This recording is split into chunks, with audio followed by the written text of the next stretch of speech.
अस्सलाम वालेकुम, my name is doctor Ambar Tariq and I am lecturer of DPT at Times Institute Multan. और आज हमने न्यूरोलॉजिकल फिजिकल रिहेबिलिटेशन में जो टॉपिक पढ़ना है वो है examination of sensory system. Sensory system basically क्या होता है, ये सब आप लोग पढ़ते आ रहे हैं, सेंसरी सिस्टम, मोटर सिस्टम। तो सेंसरी सिस्टम में जो है आप कह लें कि सेंसेशंस जो कैरी होती हैं वो through peripheral nerves, peripheral receptors के थ्रू जो है वो कैरी होती हैं, फिर नर्व रूट्स आ जाती हैं, फिर स्पाइनल कॉर्ड, फिर ब्रेन स्टेम, फिर आपका थैलेमस और फिर सेंसरी कॉर्टेक्स तक आपकी सेंसरी जो है सेंसेशंस जो हैं वो इस तरह से जाती हैं। इसमें अब आपके पास दो तरह की मतलब डिफरेंट 5 आपके पास नॉर्मल सेंसेशंस होती हैं और 2 हिडन सेंसेशंस होती हैं, जैसे हम लोगों ने लास्ट टाइम एक लेक्चर में पढ़ा था। तो उसमें आज हम मेनली जो है बात करेंगे पेन, टेम्परेचर, वाइब्रेशन और प्रोप्रियोसेप्शन की। तो पेन और टेम्परेचर जो है ना वो कैरी करती हैं आपके स्मॉल अनमाइलिनेटेड फाइबर जो हैं वो कैरी करती हैं आपकी सेंसेशंस, और वाइब्रेशन और प्रोप्रियोसेप्शन जो है वो आपके माइलिनेटेड नर्व फाइबर से आगे पास करती हैं या ट्रांसमिट होती हैं। उसके बाद आपके पास आ जाता है पेन और टेम्परेचर सेंसेशन जो है ना वो कौन से ट्रैक्स में जो है, जैसे हम लोगों ने फिजियोलॉजी में पढ़ा था कि 2 तरह के ट्रैक्स होते हैं, एक होते हैं पैरामिडल ट्रैक्स और एक होते हैं एक्स्ट्रा पैरामिडल ट्रैक्स। तो आपके पास इसमें आ जाते हैं पेन और टेम्परेचर जो है वो स्पाइनोथैलेमिक ट्रैक में जो है जाती हैं और वहाँ पे उसकी क्रॉसिंग ओवर होती है फाइबर्स की, पेन और टेम्परेचर की, और इमीडिएटली वो जो है स्पाइनल कॉर्ड में टर्मिनेट हो जाते हैं। फिर आपके पास आ जाते हैं वाइब्रेशन एंड प्रोप्रियोसेप्शन। ये आपके dorsal column of spinal cord में प्रेजेंट होते हैं, ये same side of spinal cord में पास करते हैं या असेंड करते हैं, और क्रॉस ओवर इनकी क्रॉसिंग या डेकोसेशन जो है वो आपकी ब्रेन स्टेम में जाके होती है और वहीं पे ये टर्मिनेट हो जाते हैं। फिर स्पाइनल कॉर्ड के अगर सेक्शन में हम बात करें पोस्टीरियर कॉलम की, स्पाइनोथैलेमिक ट्रैक की और मोटर सप्लाई की, तो पोस्टीरियर कॉलम में उन्होंने बताया कि ये इप्सिलेटरल मतलब क्रॉसिंग होगी मेडुला के लेवल पे, यहाँ पे सेम साइड पे ही फाइबर्स क्रॉस कर रहे होते हैं। उसमें प्रोप्रियोसेप्शन और वाइब्रेशन के आ जाते हैं फाइबर्स। देन उसके बाद आपके है पास स्पाइनोथैलेमिक ट्रैक्ट, उसमें कॉन्ट्रालेटरल मतलब फाइबर्स की जो है वो डेकोसेशन हो जाती है इसी लेवल पे। इसमें आपके पास पेन, लाइट टच और टेम्परेचर के फाइबर्स आ जाते हैं। मोटर सप्लाईज की जो है एंटीरियर कॉर्टिकोस्पाइनल और लेटरल कॉर्टिकोस्पाइनल ट्रैक से जो है वो होती है। फिर नॉर्मल सेंसरी एग्जामिनेशन की अगर बात करें कि नॉर्मल सेंसरी एग्जामिनेशन आपने या एबनॉर्मल सेंसरी एग्जामिनेशन में क्या देखना है, किस किस तरह से आप सेंसेशन को चेक कर सकते हैं कि सेंसरी पाथवे में कोई डिस्ट्रप्शन या इंटरप्शन है या नहीं। तो नॉर्मल सेंसेशन जो है ना वो पेशेंट को अलाउ कर देता है। अगर कोई नॉर्मल सेंसेशन के साथ आपके पेशेंट आया है तो अगर आप पेन के लिए चेक कर रहे हैं तो आप पेन प्रिक करके या कोई भी शार्प ऑब्जेक्ट नीडल या कुछ भी प्रिक करके तो आप उसको चेक कर सकते हैं। तो अगर वो उस पर रिस्पॉन्स देगा तो इसका मतलब है वो नॉर्मल है। और इसी तरह जो है वाइब्रेशन, अगर आप कोई ट्यूनिंग फॉग जो है उसको उसके ईयर के जो है नज़दीक ले जाकर, कान के नज़दीक ले जाकर उसको मतलब करते हैं, पहले आपने कहीं पे उसको रब किया, उसके बाद उसकी आपने ईयर के पास लेकर गए तो वहाँ पे अगर वो रिस्पांस दे, रिस्पांस में जो है मतलब थोड़ा साइड पे हो जाए, डिस्टेंस पे हो जाए, तो इसका मतलब है वो नॉर्मल सेंसेशन है उसकी। और अगर वो उस पर कोई रिस्पांस ना दे तो एबनॉर्मल है। फिर जॉइंट पोजीशन में आप कैसे चेक कर सकते हैं, आप कोई भी जो है मतलब फॉर एग्जांपल आपने फिंगर या टोज़ में चेक करना है तो आप जो है डिस्टली जो है जॉइंट को होल्ड करेंगे और उसको स्मॉल एम्पलीट्यूड, बिल्कुल स्मॉल एम्पलीट्यूड मूवमेंट जो है वहाँ पे प्रोड्यूस करेंगे या करवाएंगे। उससे क्या होगा कि वो अगर उसकी स्टिमुलस के रिस्पांस में आपको देता है, मतलब अपना हाथ हटा लेता है या आपको बता देता है कि कितनी मूवमेंट हो रही है, आपने ये मूवमेंट परफॉर्म करवाई है, तो इसका मतलब है उसकी नॉर्मल सेंसेशन है। अगर वो नहीं आपको बता पाता, उसको नहीं समझ लग रही, कोई रिस्पांस नहीं आपको उसका मिल रहा उस स्टिमुलस के अकॉर्डिंग, तो उसका मतलब है कि वो एबनॉर्मल जॉइंट पोजीशन के साथ है आपके पास पेशेंट। फिर एबनॉर्मेलिटी को हमेशा जो है आइडेंटिफाई करने के लिए आपको नॉर्मेलिटी का पता होना चाहिए। आप जब तक नॉर्मल में और एबनॉर्मल में कंपैरिजन नहीं करेंगे आपको नहीं पता चलेगा कि कितनी प्रोपोर्शन में जो है एबनॉर्मेलिटी प्रेजेंट है और नॉर्मल से कितनी डेविएशन आपको मिल रही है। तो ये सारे पॉइंट्स आपने माइंड में रखने होते हैं। अच्छा, जिसमें कोई सेंसरी सिम्टम्स नहीं होंगे उसमें मतलब जो आपको नॉर्मल लगेगा पेशेंट, उसमें आपको सेंसरी एग्जामिनेशन करने की कोई ज़रूरत नहीं है, उसमें आप टाइम वेस्ट नहीं करेंगे। फिर सेंसरी पाथवे की अगर बात करें तो सेंसरी पाथवे में आपके पास उन्होंने सिंपल एक पाथवे बताया कि सेंसेशंस जो हैं वो कहाँ कहाँ से आगे जाती हैं। तो सबसे पहले आपकी स्किन में कुछ रिसेप्टर्स होते हैं पेरिफेरल रिसेप्टर्स वो कैरी करते हैं आपकी सेंसेशंस को, आगे आपकी आ जाती हैं पेरिफेरल नर्व्स, देन आपकी आ जाती हैं नर्व रूट्स, देन आपका आ जाता है spinal cord, thalamus and cerebral cortex. तो ये इसका नॉर्मल पाथवे होता है किसी भी नॉर्मल सेंसेशन का। अगर इसमें किसी भी लेवल पे आपको इंटरप्शन मिल रही है, फॉर एग्जांपल पेरिफेरल रिसेप्टर जो हैं वो डिटेक्ट ही नहीं कर पा रहे किसी सेंसेशन को, तो अल्टीमेटली पूरा पाथवे अफेक्ट होगा और उसकी सेंसेशंस जो हैं उसमें डिस्टर्बेंस आपको मिलेगी। अगर पेरिफेरल रिसेप्टर्स ठीक हैं, वो डिटेक्ट कर रहे हैं सेंसेशंस को, पेरिफेरल नर्व्स जो हैं वो भी कैरी कर रही हैं, आगे नर्व रूट्स में या स्पाइनल कॉर्ड में कोई प्रॉब्लम आ रही है तो उसकी वजह से भी उसका पाथवे डिस्टर्ब हो सकता है। मतलब किसी भी लेवल पे कोई भी किसी भी किस्म की डिस्टर्बेंस आ जाएगी या इंटरप्शन आ रही है, उसकी मेल फंक्शनिंग हो रही है, तो उसकी वजह से जो है आपके सेंसरी पाथवे जो है वो अफेक्ट हो सकता है। तो आपको इस चीज़ में एक और मतलब पाथवे में एक और चीज़ का ख्याल रखना होता है कि एक तो लोग मतलब आप प्रॉब्लम को आइडेंटिफाई करने के लिए आपको डर्माटोम का भी पता होना चाहिए कि डर्माटोम लेवल कहाँ कहाँ कौन सा मतलब प्रेजेंट है। उसका नॉलेज इसलिए होना चाहिए क्योंकि डर्माटोम होता है area of skin supplied by single spinal nerve, तो उसमें आपको ताकि पता चल सके कि एग्जैक्टली इसका अंडरलाइंग कॉज क्या है। फिर उसके बाद डर्माटोम्स ऑफ अपर लिम्ब और डर्माटोम्स ऑफ लोअर लिम्ब, आपको पता है कि आप लोगों ने 2-3 दफ़ा पहले भी पढ़ चुके हुए हैं, तो इस पे आप लोगों ने एक असाइनमेंट बनानी है जिसमें आपने एक चार्ट बनाना है डर्माटोम्स ऑफ अपर लिम्ब और डर्माटोम्स ऑफ लोअर लिम्ब। सिंपल आपने एक डायग्राम बनानी है और वो आपने मुझे भेजनी है। उसके बाद आ जाते हैं टेस्टिंग लाइट टच। सबसे पहले हम लाइट टच को टेस्ट करेंगे तो किस तरह से हम कर सकते हैं।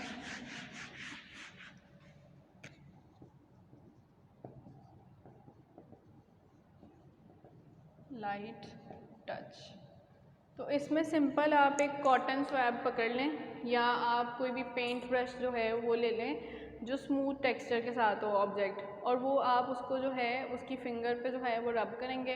तो उसमें क्या होगा कि पेशेंट जो है अगर स्टिमुलस के डिटेक्शन पे आपको रिस्पांस देगा तो इसका मतलब उसकी नॉर्मल सेंसेशन है। अगर वो रिस्पांस नहीं देता और उसको पता ही नहीं चल रहा कि आप कुछ रब कर रहे हैं उसकी फिंगर के साथ या उसकी स्किन के साथ, तो इसका मतलब है उसकी डिफेक्टिव सेंसेशन है। और आपने इसमें एक चीज़ का ख्याल रखना है कि आपने अगर वूल वगैरह यूज़ की है या जो भी ऑब्जेक्ट आप यूज़ कर रहे हैं तो आपने पूरे सरफेस पे रब नहीं करना, सिर्फ आपने एक पॉइंट पे, एक स्पेसिफिक पॉइंट पे टच करना है उसको, और फिर उसको अदर साइड नॉर्मल साइड के साथ कंपेयर करेंगे। फिर आपके पास आ जाता है टेस्टिंग पेन। तो पेन को कैसे कर सकते हैं हम, उसमें आप कोई भी पेन ले लें या फिर आप जो है पेपर क्लिप ले लें या डिस्पोजेबल न्यूरोटिप ले लें। उन तीनों को आप स्क्रैच करेंगे या स्किन पे टच करेंगे तो उससे क्या होगा, या प्रिक करेंगे नीडल को, तो उससे क्या होगा कि वो अल्टीमेटली स्टिमुलस को डिटेक्ट करके जो है रिस्पॉन्स अगर देगा तो नॉर्मल सेंसेशन है, अगर रिस्पॉन्स नहीं देता तो वो सेंसरी पाथवे में कोई डिस्टर्बेंस है। और इसमें उन्होंने कहा है कि आपने हाइपोडर्मिक नीडल जो है वो यूज़ नहीं करनी। हाइपोडर्मिक नीडल कौन सी होती है, मतलब जिससे आप लोग ब्लड सैंपल वगैरह लेते हैं ना, इंजेक्शंस टाइप नीडल, तो वो वाली आपने इसमें यूज़ नहीं करनी कि आप प्रेस से अंदर कर दें स्किन के। उसके बाद आप इसमें जो है रेंडमली जो है टेस्ट इसको कर सकते हैं by using sharp and blunt object, जिससे जो है पेशेंट रिस्पॉन्स देगा इन मतलब आप जस्ट अगर किसी स्पेसिफिकली एक डर्माटोम के पॉइंट पे जो है पिन प्रिक कर रहे हैं तो उसी डर्माटोमल पैटर्न में आपको जो है रिस्पॉन्स डिटेक्ट होगा, तो उसको आप पेन इस तरह से डिटेक्ट कर सकते हैं। और जो इसमें आपके पास रिस्पॉन्स है वो स्टार्ट होता है डिस्टली और फिर प्रॉक्सिमल डायरेक्शन में जाता है। क्लिनिकल प्रैक्टिस में जो है पेशेंट को अलाउ करेंगे to describe the distribution of altered sensation, मतलब कि पेशेंट को आपने पूरा एजुकेट करना है कि ऑल्टर्ड सेंसेशन से क्या क्या प्रॉब्लम्स हो सकती हैं, उसका ट्रीटमेंट क्या है और आप इसको किस तरह से कंपेंसेट कर सकते हैं। फिर आ जाता है nature of test sensation in an area of skin. The patient मतलब नेचर ऑफ जो है आपने टेस्ट सेंसेशन को देखना है कि जो भी आप टेस्ट परफॉर्म कर रहे हैं वो पेशेंट के लिए बहुत ज़्यादा पेनफुल तो नहीं है, तो आपने कोई ऐसी चीज़ ही यूज़ करनी है जो उसके लिए बहुत ज़्यादा पेनफुल ना हो। सिंपल आप एक नीडल या पेंसिल शॉर्प करके तो आप वो भी प्रिक कर सकते हैं। उसके बाद आपने मैपिंग या डायग्राम उसकी बनानी है ऑल्टर्ड सेंसेशन पैटर्न की, कि किस डर्माटोम पे आपने पिन प्रिक की थी और किस डर्माटोमल पैटर्न में आपको जो है वो मिला है रिस्पॉन्स। उसके बाद है टेस्टिंग प्रोप्रियोसेप्शन।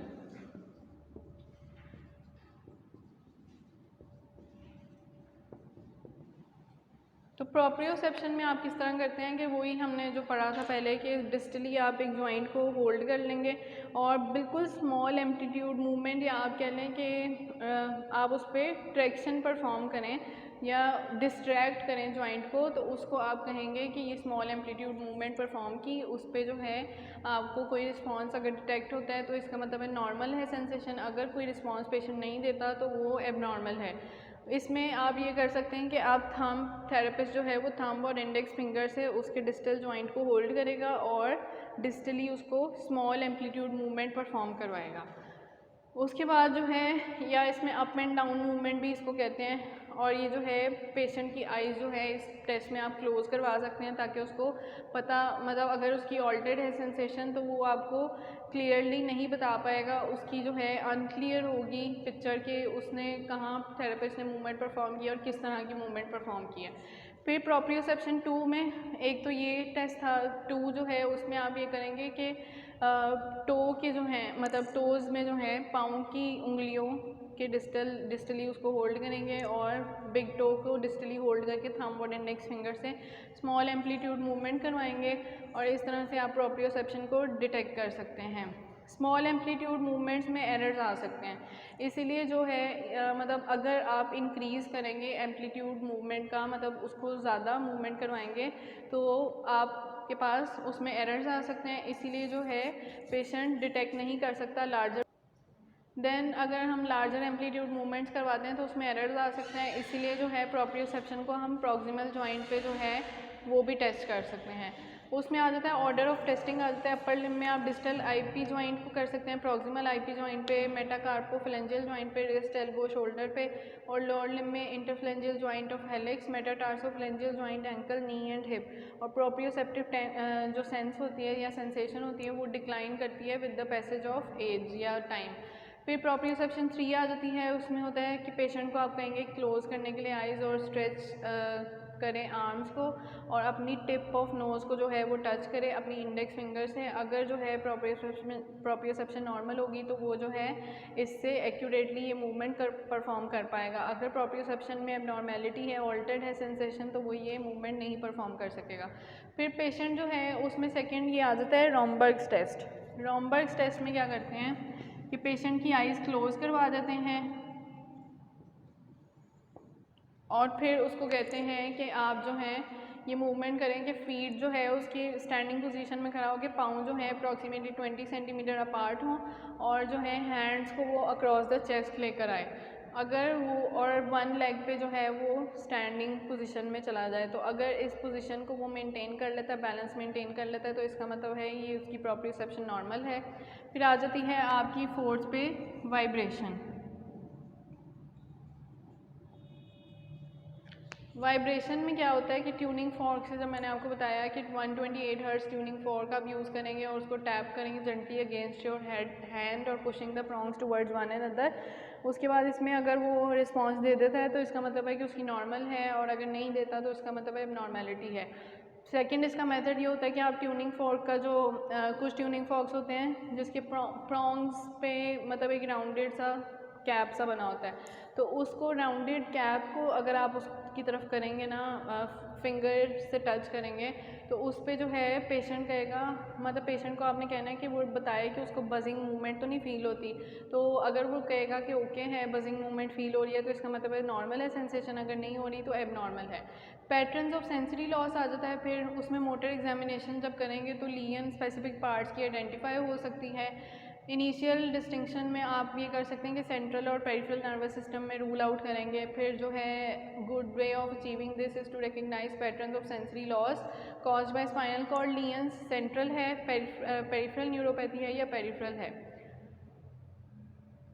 फिर पेरिफेरल न्यूरोपैथी क्या होती है, लॉस और altered sensation starts at the end of longest nerves, यानी कि डिस्टली जो है वो आपको मिलती हैं in the toes and spreads proximally, fingers are affected after the toes and feet, this produces a glove and stocking pattern of sensory loss. Second हमारा आज का टॉपिक है पॉस्चर। पॉस्चर आप सबने ही पता है कि पॉस्चर क्या होता है।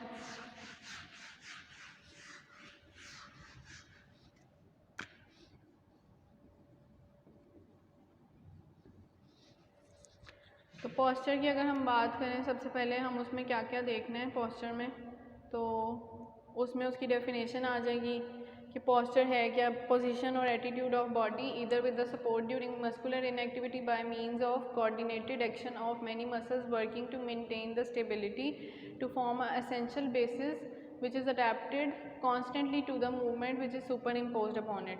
मतलब कि आप स्टैटिक पोजीशन में अगर खड़े हुए हैं, स्टैंडिंग में खड़े हुए हैं, तो आपके मसल्स जो हैं इनएक्टिव स्टेट में हैं, लेकिन कॉन्टीन्यूसली उस मूवमेंट को कंट्रोल करने के लिए थोड़ा सा वो जो है कॉन्ट्रैक्शन स्टेट में जा रहे हैं और कोऑर्डिनेटेड एक्शन ऑफ मसल से आप उस पोजीशन को मेंटेन कर पा रहे हैं, तो वो आपका पॉस्चर है।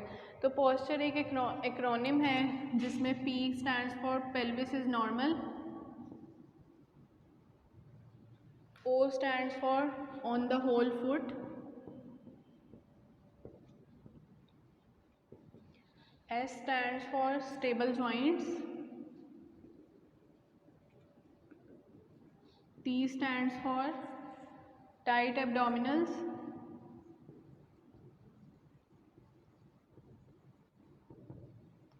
U stands for upright ribs,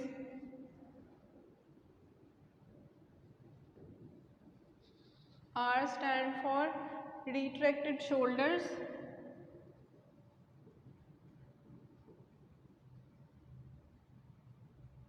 and E stands for ears over shoulder।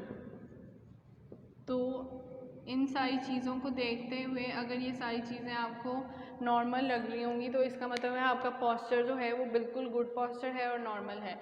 Types of posture आ जाते हैं, इनएक्टिव पॉस्चर आ जाता है, एक्टिव पॉस्चर आ जाता है। एक्टिव पॉस्चर को फर्दर डिवाइड किया जाता है स्टैटिक और डायनामिक पॉस्चर में।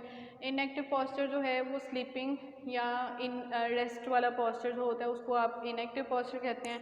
इसमें जनरल रिलैक्सेशन टेक्निक्स में इसको यूज़ किया जा सकता है इस पॉस्चर को। एक्टिव पॉस्चर जो होता है इंटीग्रेटेड या कोऑर्डिनेटेड एक्टिविटी और एक्शन ऑफ मैनी मसल जो होता है उसको कहते हैं। इसमें स्टैटिक या डायनामिक पॉस्चर आ जाता है। स्टैटिक मतलब कि रेस्ट वाली पोजीशन, या आप कोई एक पोजीशन में खड़े हुए हैं, स्टैंडिंग है या सिटिंग है और आप बुक रीडिंग कर रहे हैं तो वो आपकी स्टैटिक पॉस्चर है। अगर आप वॉकिंग कर रहे हैं या रनिंग कर रहे हैं तो उसमें आपका डायनामिक पॉस्चर आ जाएगा। स्टैटिक पॉस्चर में बॉडी और उसके सेगमेंट्स जो हैं वो वेल अलाइंड होंगे, मेंटेन्ड होंगे इन सर्टेन पोजीशन और कांस्टेंट पैटर्न ऑफ पॉस्चर मिलेगा। स्टैंडिंग, लाइंग और सिटिंग इसकी एग्जांपल आ जाती है। डायनामिक पॉस्चर में आपके पास बॉडी और सेगमेंट जो हैं कॉन्स्टेंटली मॉडिफाई हो रहे होंगे to meet the changing requirements. Walking, running, jumping, throwing and lifting इसमें आ जाते हैं। पॉस्चरल मैकेनिज्म में आपके पास मसल्स का रोल आ जाता है और नर्वस कंट्रोल का आ जाता है। मसल्स जो हैं उसमें ग्रुप ऑफ मसल्स जो हैं वो मेंटेन करवाते हैं आपकी erect position of body by working to counteract the effects of gravity. उन मसल्स को जो आपके पॉस्चर में रोल प्ले कर रहे होते हैं उन मसल्स को आप कहते हैं जो काउंटरएक्ट करते हैं इफेक्ट्स ऑफ ग्रेविटी को, उसको आप कहते हैं एंटी ग्रेविटी मसल्स। देन आपके एंटी ग्रेविटी मसल जो हैं उनमें कुछ स्ट्रक्चरल कैरेक्टरिस्टिक्स होती हैं जो परफॉर्म करवाते हैं function with efficiency and minimum of effort. Posture maintaining muscles भी इनको कहा जाता है, जिसमें ज़्यादातर आपके रेड मसल फाइबर्स या स्केलेटल मसल फाइबर्स आते हैं जो इजीली फटीग नहीं होते, और जो वाइट मसल फाइबर्स होते हैं वो इजीली फटीग हो जाते हैं। फिर आपका नर्वस कंट्रोल में उन्होंने बताया पॉस्चरल रिफ्लेक्स का थोड़ा सा कॉन्सेप्ट दिया कि एफरेंट रिस्पॉन्स और एफरेंट स्टिमुलस पे ईफरेंट रिस्पॉन्स मिलेगा। वही जो हम पाँचवें पढ़ते हैं एफरेंट स्टिमुलस मिला जो कैरी करेगा sensations towards the central nervous system, और वहाँ से जाके इम्पल्सेस वापस आएंगी, ब्रेन मैसेज भेजेगा और ईफरेंट सेंसेशंस या नर्व फाइबर्स के थ्रू जो है वो आएंगे वापस, रिस्पॉन्स जो है जनरेट होगा उनके थ्रू। उसके बाद इसमें बीच में प्रिंसिपल इफेक्टर ऑर्गन्स आ जाते हैं जो आपके जो हैं रिस्पॉन्स जनरेट करने में हेल्प करते हैं। फिर उसके बाद आपके पास एफरेंट स्टिमुलाई जो है वो किन किन चीज़ों से ओरिजिनेट कर सकता है, मसल से, आईज से, ईयर से और जॉइंट स्ट्रक्चर से। मसल्स में न्यूरोमस्कुलर और न्यूरोटेंडाइनस स्पिंडल्स आ जाते हैं जो आपके रिकॉर्ड करते हैं मसल में टेंशन को डिटेक्ट करते हैं। आइज़ में आपके विजुअल सेंसेशन जो है वो रिकॉर्ड कर लेती है alternation in the position of the body with regard to its surroundings. और ईयर्स में stimulation of receptors of vestibular nerve results from the movement of fluid contained in the semicircular canals of the internal ear। Joint structures में weight bearing positions आ जाती हैं और उसके बाद skin sensation इसमें part अपना जो है वो कंट्रीब्यूट करती है, उसमें soles of feet when the body is in standing position. उसके बाद पैटर्न ऑफ पॉस्चर में आ जाता है गुड या करेक्ट पॉस्चर और पुअर या फॉल्टी पॉस्चर। गुड पॉस्चर में आपको क्या मिलेगा, इंडिविजुअल टू इंडिविजुअल एक तो ये वेरी करेगा, परफेक्ट बैलेंस होगा हर सेगमेंट का दूसरे सेगमेंट पे, मिनिमम मस्कुलर एफर्ट होगी और दूसरे को देखने में पॉस्चर अच्छा फील होगा।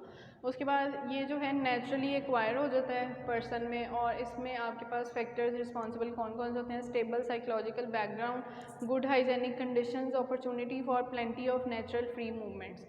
पुअर पॉस्चर जो है वो उसमें आपके पास आ जाता है faulty alignment of body parts, increase in curvature of spines और एफिशिएंसी ऑफ मूवमेंट जो है वो रिड्यूस मिलेगी। उसके बाद फैक्टर्स इसमें कौन कौन से रिस्पॉन्सिबल हैं गुड पॉस्चर के लिए, mental attitude, poor hygienic conditions, general disability and illness, prolong fatigue और लोकल फैक्टर्स में pain, muscular weakness, occupational stress और आइडिया मतलब जिसको आइडिया होगा फॉल्टी पॉस्चर का वो गुड पॉस्चर और फॉल्टी अपरेटस में जो पॉस्चर में जो है वो रूल आउट कर सके। तो उसके बाद इसमें आ जाते हैं पुअर बायोमैकेनिक्स जो लीड कर सकता है आपका पेन को और फॉल्टी पॉस्चर को। री एजुकेशन ऑफ पॉस्चर में टेक्निक्स आ जाती हैं, सबसे पहले जनरल रिलैक्सेशन टेक्निक्स आ जाती हैं जिसमें ब्रीदिंग एक्सरसाइजेज भी आ सकती हैं, ROMs भी आ सकती हैं और treatment of pain, mobility, muscle power को आप कैसे कर सकते हैं मेंटेन। रिलैक्सेशन में आपके पास क्रूक लाइंग आप करवा सकते हैं, प्रोन लाइंग में आप पेशेंट को करवा सकते हैं, लाइंग, जनरल रिलैक्सेशन और सिटिंग। उसके बाद मोबिलिटी जो है, मोबिलिटी में फुल रेंज मूवमेंट्स आप ROMs करवाएंगे। मसल पावर जो है उसमें आप अपर बैक एक्सटेंसर्स और स्कैपुलर रिट्रैक्टर्स की स्ट्रेंथनिंग करा सकते हैं। ये आपका टॉपिक भी यहीं पे ख़त्म हो गया आज का, बस हमारा यही टॉपिक था। थैंक यू, अल्लाह हाफिज़।